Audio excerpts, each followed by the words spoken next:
دوستو یہ سنگیت راگی ہے. بتایا جاتا ہے کہ یہ پروفیسر ہے دلی یونیورسٹی کا, اور اس کی باتیں سنو, ان کی مانسکتا دیکھو, ذرا ویڈیو پہلے ملاحظہ فرما لیجیے. دیکھیے, میرا تو ویکتیگت ماننا یہی ہے کہ اس دیش میں مسلمانوں کو برابری کا ہی ادھیکار نہیں ملنا چاہیے.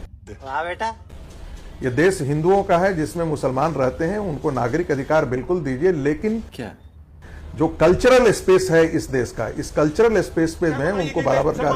یہ سور کہتا ہے کہ مسلمانوں کو ہندوستان میں برابری کا حق ملنا ہی نہیں چاہیے. واقعی میں نہیں ملنا چاہیے, کیونکہ تم 20 کروڑ ہو کر ان بھکتوں کی آگے اور پیچھے سے مار رکھے ہو, تو یہ برابری کیسے دیں گے تمہیں؟ یہ تمہیں برابر کا حق درجہ کیسے دیں گے؟ مگر اسے پتہ نہیں ہے ہم کربلا والے ہیں, جنگ بدر جنگ احد والے ہیں, جنگ خندق جنگ خیبر والے ہیں. ہمیں حق چاہیے نہیں, ہمیں حق کوئی دیتا نہیں, ہم حق چھیننا جانتے ہیں. ہم شیر ہیں, ہم جبڑا پھاڑ کر اپنا حق نکال لیتے ہیں.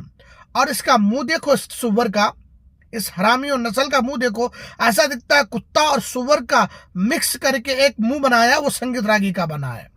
یہ دیکھو سور, لعنت پھٹک رہی ہے سور کے اوپر, اور کہتا ہے مسلمان غدار ہیں.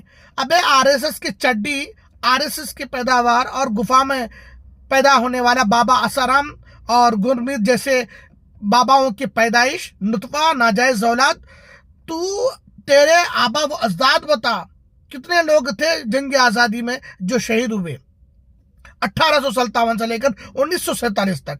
ارے لاہور سے, کابل سے, دہلی سے لاہور تک تمام درختوں پر علماء کرام ہمارے آبا و اجداد کے سر لٹک رہے تھے.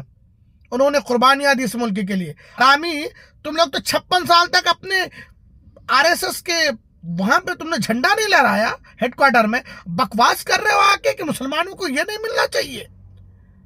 ابے تم جیسے مانسکتا والے حرامیوں نسل کو ہندوستان میں جگہ نہیں ملنا چاہیے. ایک دم تم جیسے مانسکتا وادی لوگوں کی وجہ سے نا ہندوستان اس خسارے میں جا رہا ہے.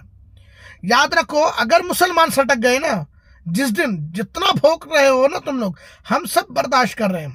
جس دن اگر ہم سٹک گئے تو تم جیسے سنگیت راگی جیسے, نرسنگانند سرسوتی جیسے, بلراج سنگھ جیسے جتنے بھی سور ہندوستان میں پل رہے ہیں, سب کو سرے ہستے سے مٹا کے چھوڑیں گے.